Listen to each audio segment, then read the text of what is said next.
Coucou mes choup-choup, comment allez-vous aujourd'hui? Moi très bien, je suis très heureuse de vous retrouver. Alors, je suis un petit peu explosée, il est fin de journée au moment où je tourne, il doit être vers les 18h.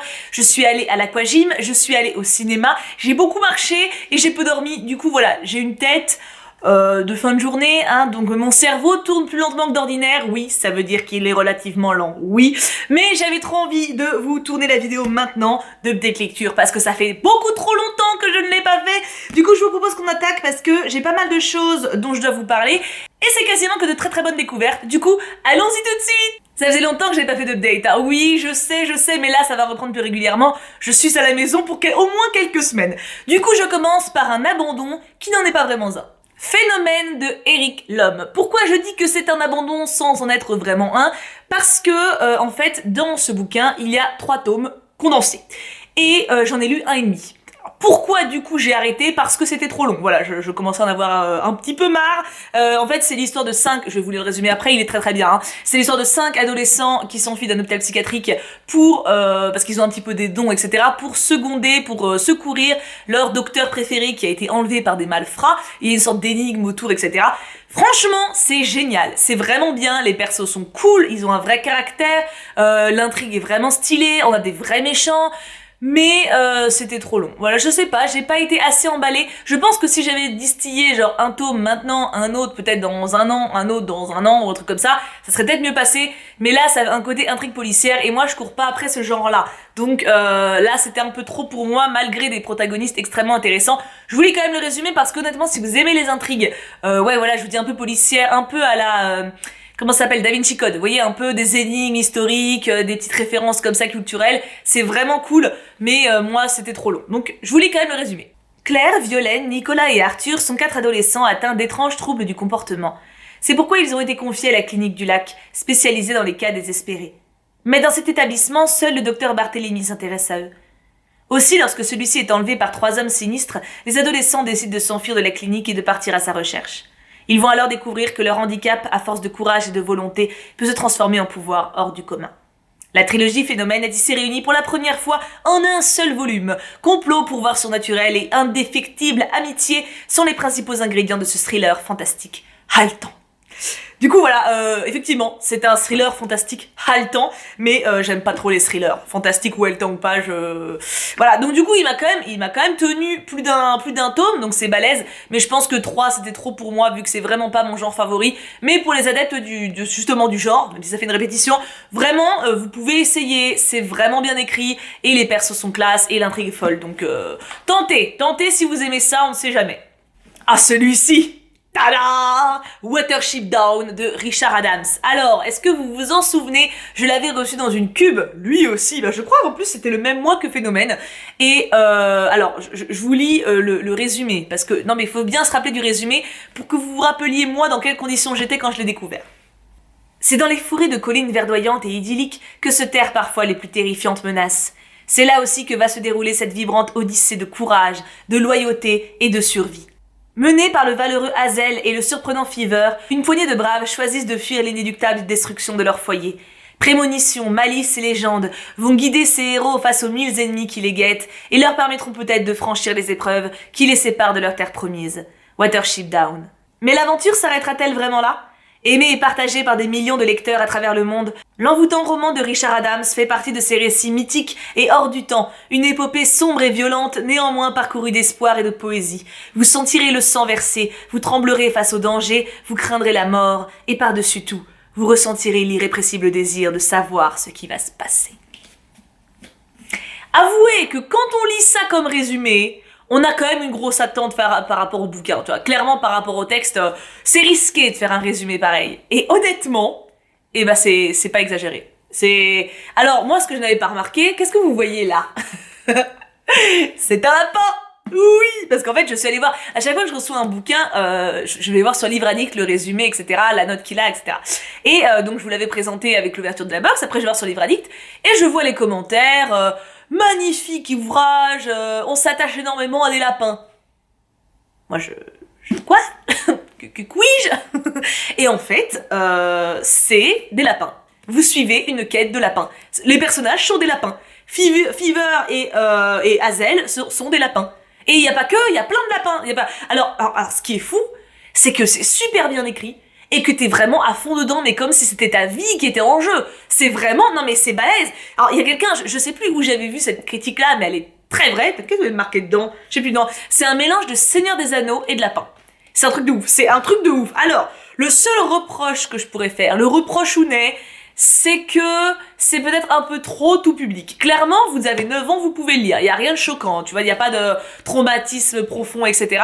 J'aurais aimé peut-être, un petit peu plus de, tu vois, de drame. Voilà, non mais c'est mon côté macabre, ça, qu'est-ce que vous voulez. Ma mère est fan de serial killer, faut bien que ça sorte quelque part.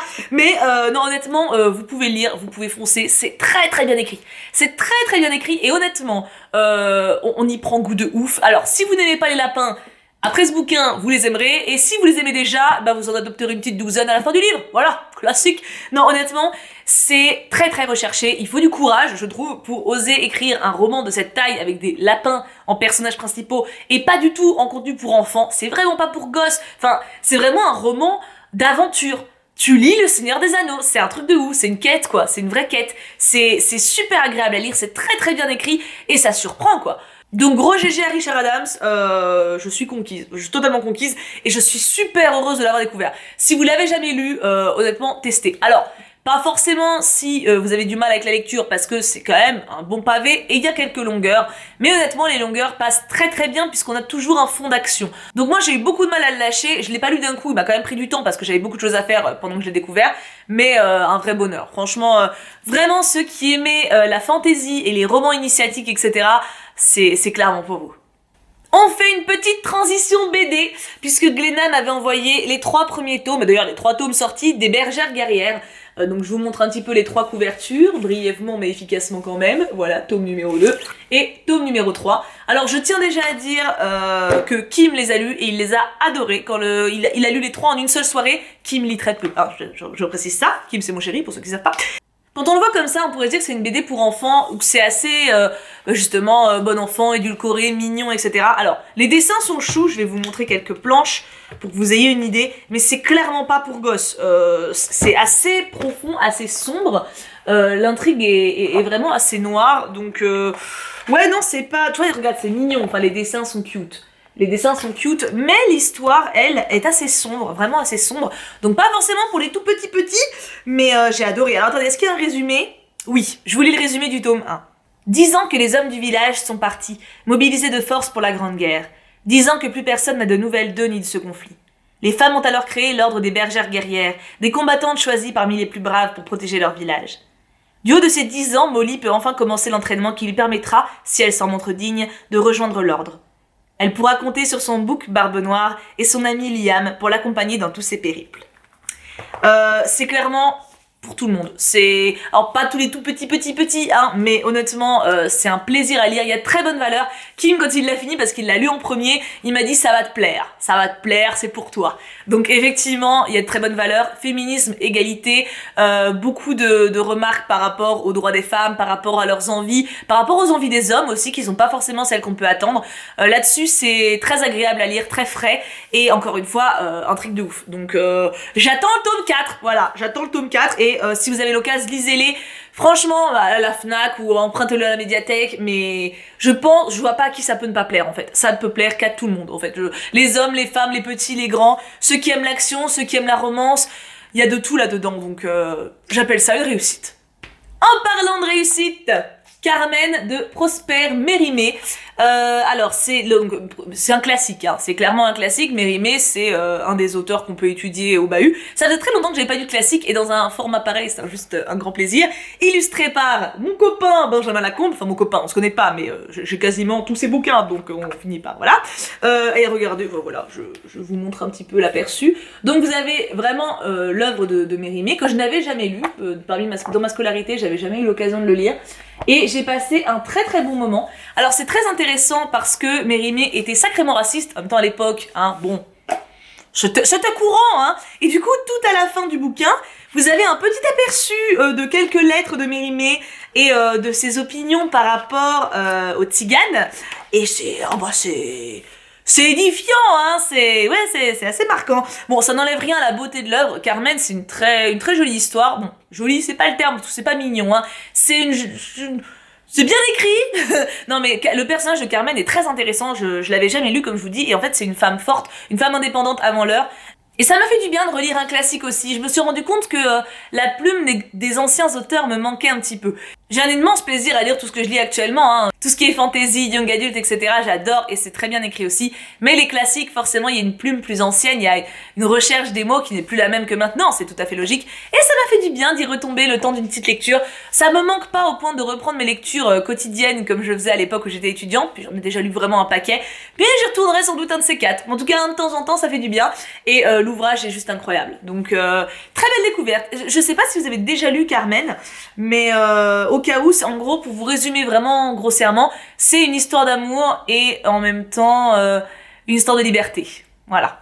Avec vraiment les mots pour résumer au plus gros, quoi. Donc, si vous l'avez lu, n'hésitez pas à dire ce que vous en avez pensé. Comme pour tous les autres bouquins, d'ailleurs. Il ne me reste plus que 2 bouquins dont je dois vous parler. Celui-ci que ma mamoun m'a offert à Noël, Reine et favorite de France. Je vous l'avais montré dans mes cadeaux de Noël il y a pas très longtemps d'ailleurs. Je vous montre un petit peu grossièrement comment c'est fait. C'est très bien fait justement. Il y a plein de doubles pages, des illustrations, des petits trucs en plus qu'on peut ouvrir comme ça. Ça traite, comme le nom l'indique, des reines et favorites de France, hein, tout simplement. Des femmes influentes en fait à la cour, des femmes qui à la base des fois n'étaient rien et ont réussi à s'élever très fort, très haut, comme les enfants brouillards. Et j'ai adoré parce que autant il y en a certaines que je connaissais déjà, comme Marie-Antoinette, Madame de Montespan, La Vallière, enfin voilà, certaines femmes, Anne de Bretagne aussi, enfin voilà, il y a certaines femmes dont j'avais déjà entendu parler et que j'ai eu plaisir à redécouvrir. Mais il y en a certaines que je connaissais que de nom, voire que je ne connaissais pas du tout. Et ça m'a permis d'approfondir un peu plus, notamment avec Madame de Pompadour. Et une que j'adore, Madame du Barry. Clairement, en fait Louis XV, il en a eu un paquet des femmes influentes autour de lui, hein. Clairement, il a bien géré son petit business, hein. Mais Madame du Barry, en fait je me dis des fois, il y a certaines femmes, ou certains hommes, mais moi c'est des femmes qui me viennent en tête, quoique non, il y avait certains, je pense à Thomas More aussi, mais ils étaient au milieu d'une période d'histoire sombre, on va dire, et ils avaient des valeurs ou des idées extrêmement modernes, et tu sais pas d'où ça leur vient. Genre la comtesse du Barry, c'est une prostituée de base, hein, vraiment une fille de rien du tout, hein, qui s'est élevée petit à petit en couchant de plus en plus avec des mecs nobles parce qu'elle était magnifique, donc forcément tous les mecs la voulaient, donc elle a commencé à avoir une clientèle de plus en plus huppée, jusqu'à finir par coucher avec le roi, et elle était décrite comme très gentille, très douce, très effacée à la cour, très modeste, etc. Enfin, très très simple. Et par exemple cette femme là elle avait des préceptes d'hygiène super balèzes. Alors ça je l'ai pas lu là-dedans, je l'avais lu déjà par le passé parce que j'aime bien la comtesse du Barry, et en fait genre elle se lavait tous les jours, mais à l'époque ça se faisait pas, genre personne, c'est elle qui a lancé la mode, genre personne se lavait, tu vois, donc enfin si il y avait un bain par an, mais tu vois ce que je veux dire, il y avait pas le côté hygiène quotidienne. Et genre ça, d'où elle l'a tiré? Genre c'est une prostituée du fond du trou, tu vois, genre d'où elle a tiré cette idée de se laver tous les jours? Je me dis, si ça se trouve, c'est une meuf qui vient de notre époque, elle a fait un bond dans le temps et elle s'en est sortie comme elle a pu. Non mais tu sais pas, en vrai, tu sais, je me dis, il y a des gens comme ça, comme Thomas More. Bon, Thomas More, il avait quand même un humaniste anglais qui a conseillé Henri IV. Et bah lui, par exemple, bon ok, il avait des préceptes religieux très ancrés, donc qui laissent à penser qu'il était bien de cette époque-là. Mais il éduquait ses filles. Il apprenait à lire à ses filles, et quand tu lis Utopie, tu vois des trucs qui sont pertinents maintenant. Tu te dis, comment ils ont fait pour savoir, tu vois, enfin... Pourquoi ils ont ces préceptes-là, tu vois? Bon, lui encore c'est une pensée, mais genre Madame du Barry avec l'hygiène, d'où ça vient, tu vois? Enfin, je sais pas. Et des trucs comme ça, je trouve fascinant. Et t'as plusieurs personnalités comme ça dans l'histoire qui ont influé les plus grands ou quoi, et tu te dis, mais d'où ça leur est venu? Et moi j'aime bien cette idée-là. Bon, c'est un peu Outlander, hein, clairement, mais j'y pensais avant de regarder Outlander. Donc voilà, c'était juste pour vous partager mon truc. Du coup, bref, j'ai totalement...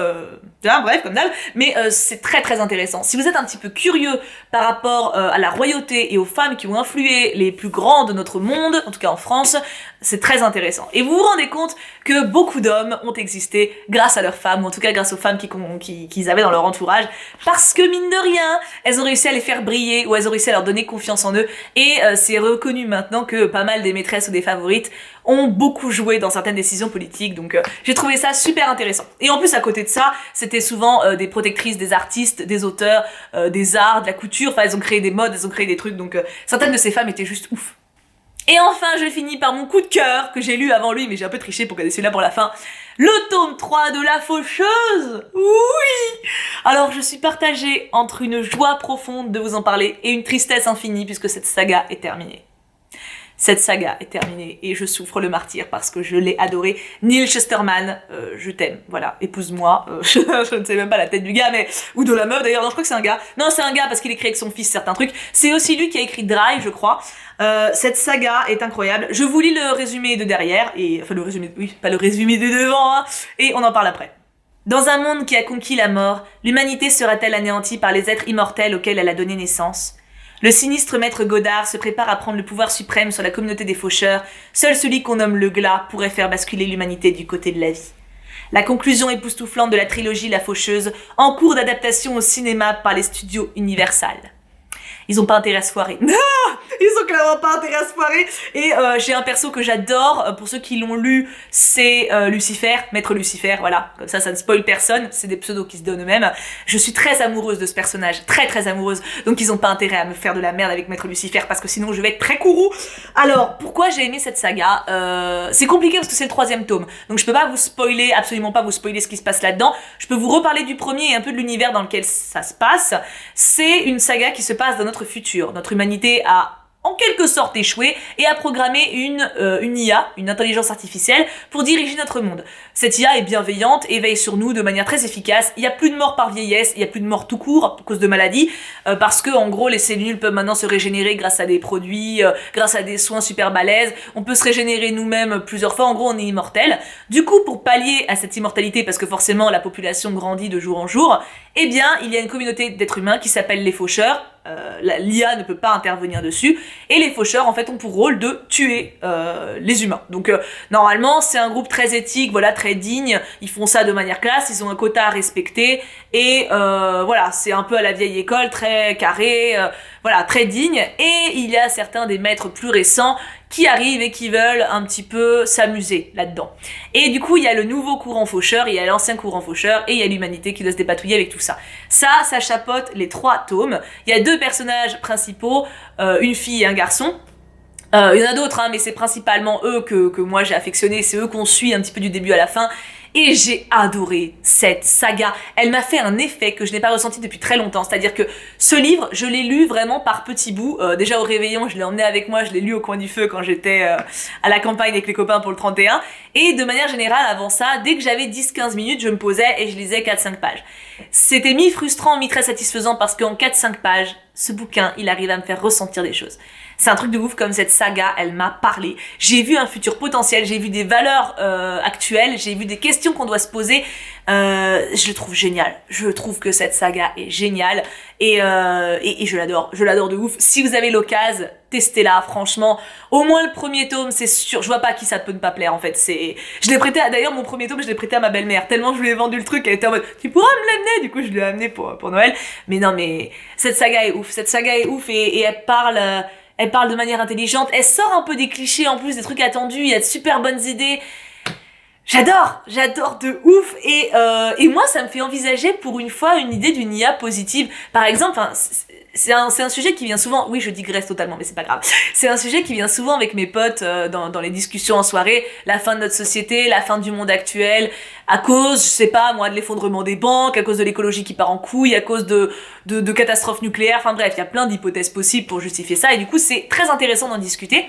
Et moi, une de mes théories que j'aime bien, ce serait qu'on programme une IA qui nous oblige, mondialement parlant, à faire les choses qu'il faut pour la planète. Parce qu'en fait, techniquement, je digresse de ouf, hein, mais c'est ce bouquin qui m'a donné cette idée. Parce qu'en fait, actuellement, tous nos pays sont gérés par l'économie, par l'argent. Et tous les trucs qui demandent de l'écologie, bah ça coûte de l'argent et ça ne rapporte pas. Du coup, c'est pour ça que rien n'est fait. Pourquoi on laisse crever les bestioles et pourquoi on fait rien pour les forêts ou les machins? Parce que ça leur rapporte pas une thune, du coup c'est pas intéressant. Si on avait une IA qui gérait tout le monde, on serait obligé de l'obéir, et bah du coup il y aurait pas le choix, il faudrait faire avec.